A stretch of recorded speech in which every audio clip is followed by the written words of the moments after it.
So everybody's going to have a video about what they're speculating on. Guess it's my turn.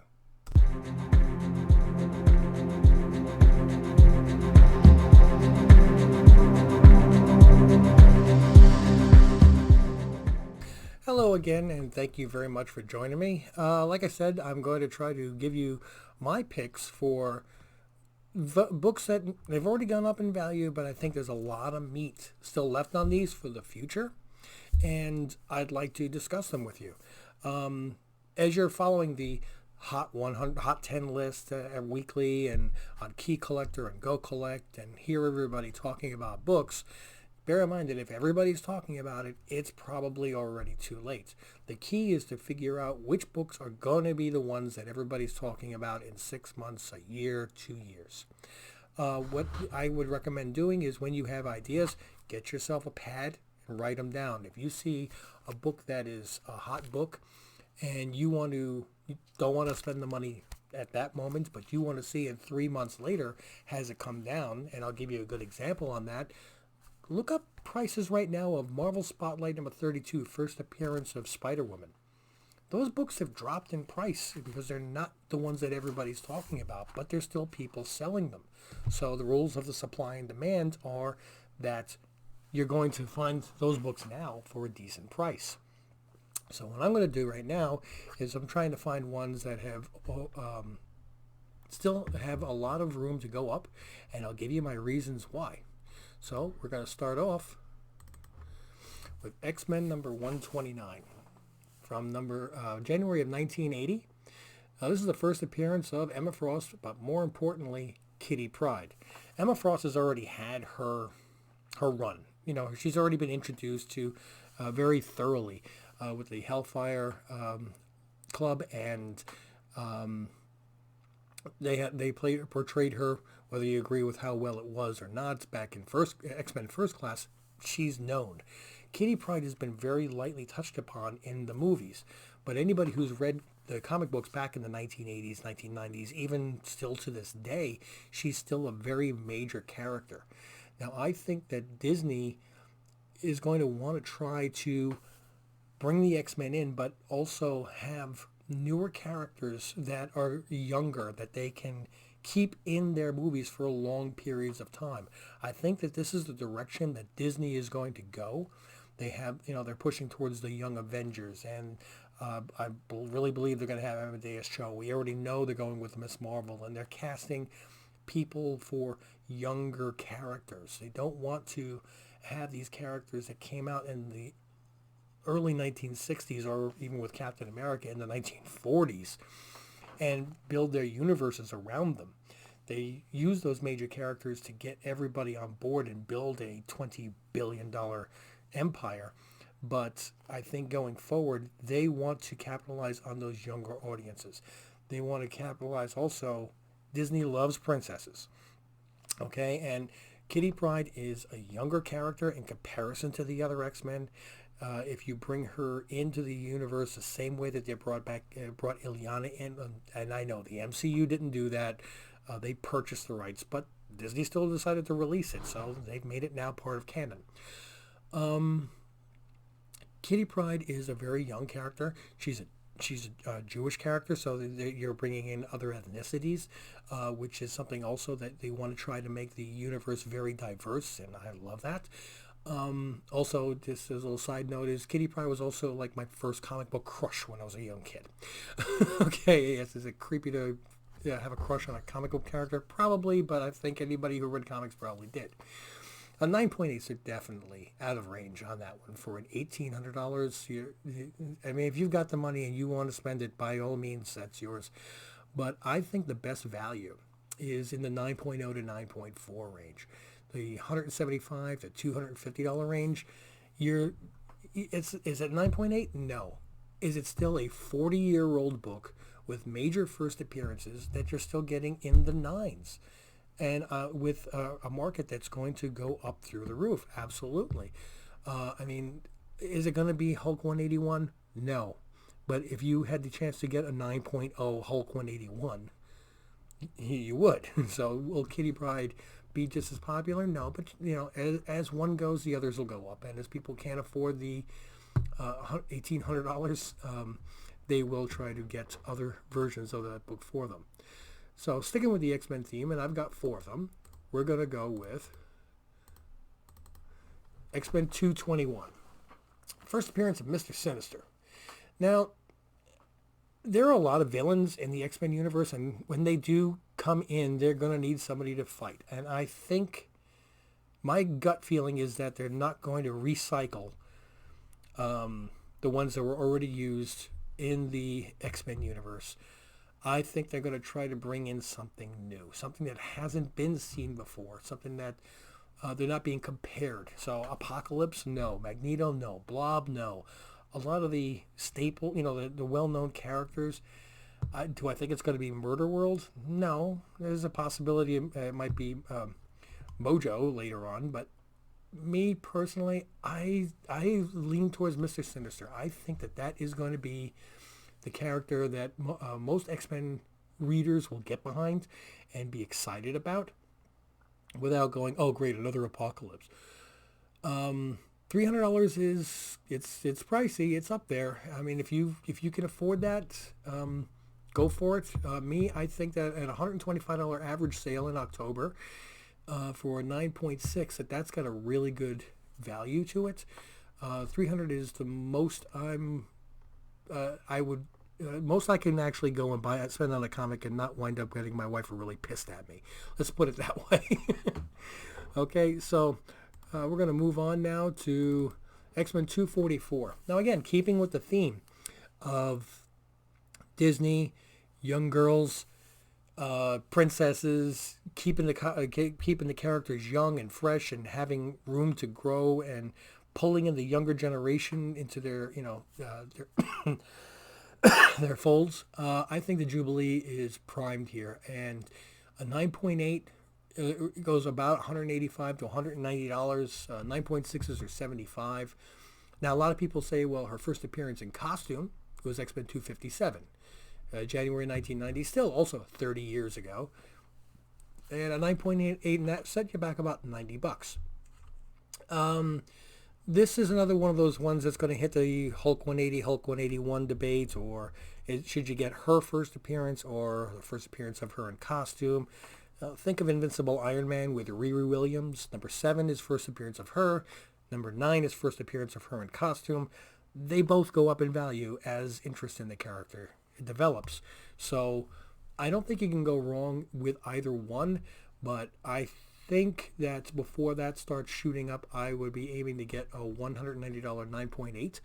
That's actually at the top of my list of things that I'm watching to get right now. If you can get the 257, by all means, it's not a bad investment. 266. Now, hey, Rich, you're starting to put some expensive books on here. Okay, am I really? In comparison to some of the others? 9.8's on this. First appearance of Gambit. And he's got Gambit on the cover as well. A nice Gambit on the cover. Not like the New Mutants 298 where I don't even know what blob I'm looking at. There are 2,648 in 9.8 grade at the time of this recording, October 25th, 2020. First Deadpool, New Mutants 98, has 3,276 9.8s, and it's over $1,000. Am I saying that Gambit is as popular a character as Deadpool? No. But I think he can be. I think he could actually surpass it. Gambit was not portrayed the way that fans imagine him to be in X-Men Origins Wolverine. And that was just another one of the list of things that the fans had problems with that comic book, with that movie. But the people are already speculating that Rogue is going to be coming in, that the X-Men are going to be coming in. And Rogue is one of the top ones that fans are looking for. Just in case you're somebody who's new to the hobby and don't know this, Rogue and Gambit go hand in hand. Matter of fact, they did go hand in hand. They got married. So where one goes, the other goes. They're both Southern. They both bring those accents that are going to be fun to listen to on the screen. I think that in the long run, Gambit is going to be the rated PG version of Deadpool that Disney can push to kids. And Deadpool is the version that will go to the adults. And I think that we're going to look back on this and say, wow, $500, I should have gotten it. But if you keep your eyes open for a deal, I still see recent sales going for the 450, 470 range. Don't buy them off of eBay on the weekend. Wait till a Wednesday, midday, and keep your eyes open for those auctions. You can still get a decent deal on this, and I think that this has still got a lot of room to move. Batman 428. Does anybody not have a collection with 15 of these? This was such a heavily printed book from 1989, The Death of Jason Todd, the Second Robin. But the funny thing is, there's only 168 9.8s. If you think about how many copies of this book are out there, and there's only 168 9.8s. That's why they sell for $350. This is a tough, tough book to get in top condition because it's got that black page all the way around and it just shows everything. So I really think that this is a book that should be picked up. This is one of those books that I would say, hey, honey, can I exceed $550 if I found it? Now, if you are really good at grading, and anybody who's watched my videos knows I am not, if you can find a high-grade raw and send it in and get it graded and get a 9.8, please go right ahead and do it. If you want to go and buy 25 of them and send them in for spree screening, go for it. That's fine. I think if it was that simple to get a 9.8 in this book, there'd be a lot more than 168 of them on the census. And this is one of those books that defines the time period. And I think in 10 years, 20 years from now, this book is going to be something that it's going to have another zero on it. Captain America Annual number 8. So this is one, in my opinion, that is going to have a window to sell. You got September 1986, right on the cover, you got Captain America versus Wolverine. Now, it's not so much those two characters, it's those two metals. The vibranium is already in the MCU. We've got Cap's shield. We've got everything in Wakanda. We got Black Panther's claws. There were so many. It's being stolen and turned into Ultron. Adamantium is the next metal that's going to be coming in, and this has been a debate, an argument amongst fans for 30 years, 40 years. Who would win between adamantium and vibranium? They're going to portray it on screen. They may even milk it out the same way they did with Captain America, him saying Avengers Assemble, and they held that out for 22 films. Thank you very much. But just like when Cap lifted Mjolnir, Thor number 390 spiked. It went up. And I mean, it came back down, but it didn't come back down to pre-values. It still has value to it. I think when these two metals actually engage each other on the screen, that this book is going to spike. Now, me personally, am I willing to spend $290 on a 9.8 on this hunch? No, I am not. But I would spend $88 on a 9.6. That to me is a worthwhile try. Or to buy a high-grade raw and send it in for slabbing now. I'm fine with that. But I wouldn't spend $300 on and take a chance that I'm right.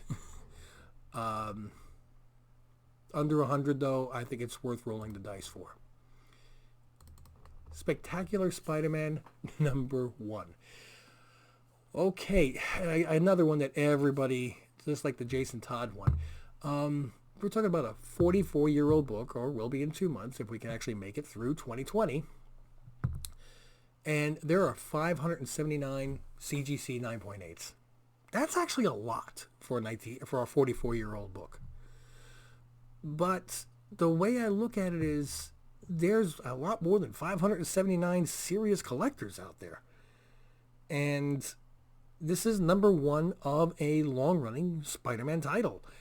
I don't see... I mean, me, I'd love to have a 9.8. I'm sure there's a lot of other people that would love to have a 9.8. You know, if there's 579 of us, we're going to buy them all up. And at which point you get one more person that wants that book. Now they're going to start to drive the price up. And a lot of these mid-70s books, with the iconic covers. It's people are right now are trying to keep up with the latest variants and comic book releases and indie titles and what's going to be coming up with the MCU. Peter Parker's Spectacular Spider-Man is one of those books that when there's a lull or with the new stuff, or when there's any kind of disharmony with the new stuff, or people wondering is the new market all it's cracked up to be, people don't get out of comics. They just go back to the older titles, the ones that they know from 20, 30, 40 years ago. And this is one of those key books that will always slowly go up in price and have these little spikes from time to time. This is one of those books that you buy and you put it on a shelf and just check the value once a year. But it's definitely has not reached its ceiling. Doctor Strange #1 from 1974. Now 9.8s on this actually sell for $1,275, or roughly $1,200 more than I want to spend. But 9.4s, they sell for the range of $190 to $270. Now, to put that into perspective, Doctor Strange, he was in Strange Tales for the first, issue number 168, he shared the book with other, and it's called Strange Tales. And in 169, they gave him his own book. And a 9.4 in that book is about $1,400. I have not seen any recent sales of a 9.8, so I couldn't give you that. But it's definitely going to be up there. This particular book has got a lot of black border around it, which makes it a tough one and a top grade. And I think that Doctor Strange is going to be the focal central character for the next few phases of the MCU. I believe we already know he's going to be in the next Spider-Man movie. We know that he's going to be playing a part in WandaVision. We know he has the Multiverse of Madness coming out. I believe you're going to see him in the Ant-Man movie with Kang. If the entire multiverse is getting messed up, he is going to be the focal point of it. I think he's going to be like Iron Man and Wolverine popping up in every single movie. I really see the popularity of the comic book Strange Academy turning into either a new movie like they're going to probably do with Young Avengers, or at least a Disney Plus TV series, at which point Doctor Strange is now the headmaster of that academy, similar to Charles Xavier running the X-Men. People can't run out and buy X-Men, Doctor Strange number 169. They just can't, people can't go out and spend $1,400 on that, or higher if they want a 9.8. But once, just like every other book, once the first appearance or once the first main book gets priced out of reach, people go to the secondary books. This is a great 46-year-old comic book with black borders, a great cover on it, and you can get something in the 9.4 range for roughly $200. I think that this is a sleeper that is going to explode as Doctor Strange's popularity goes up. So, that being said, all the other things that I tried to talk about is try to do your own speculation on what characters you think are going to be coming out on Disney Plus in the series, or on the MCU, or being used in comic books. And try to remember which characters translate well to modern day and age. I personally, when people were talking about Kraven, to me, I don't see it. I don't see a guy running around with leotards and a lion's mane hunting people. It doesn't translate well, in my mind, to 2020. Could you change his costume? Yes. Okay, so we're going to have somebody that goes around hunting people in New York. Then we have that. It's called the Punisher. It's too much like other characters. You've got to find those characters that you think are old enough that comic book readers will like them, or will, and also are young enough that it translates well to the modern era. Okay, so what are the characters that you think? I mean, I would love to put your comments in on this one, please. Give me a prediction so we can all look back at this video a year from now, 2 years from now, and say, hey, you know what? The 8 that I recommended, no good. But the one that you recommended and it's date stamps, um, you proved it all to everybody. Get it on record. It's kind of, I mean, you're not going to make anything just by predicting it, but you'll have some really good bragging rights. And at the same time, if you can subscribe and like the video, I really would appreciate it. The more people I get to watch this, the more people that like this, the faster I can grow the channel. And, once I hit 100 subscribers, I'm going to start getting some giveaways going. And thank you so much for your time. And as always, I appreciate it.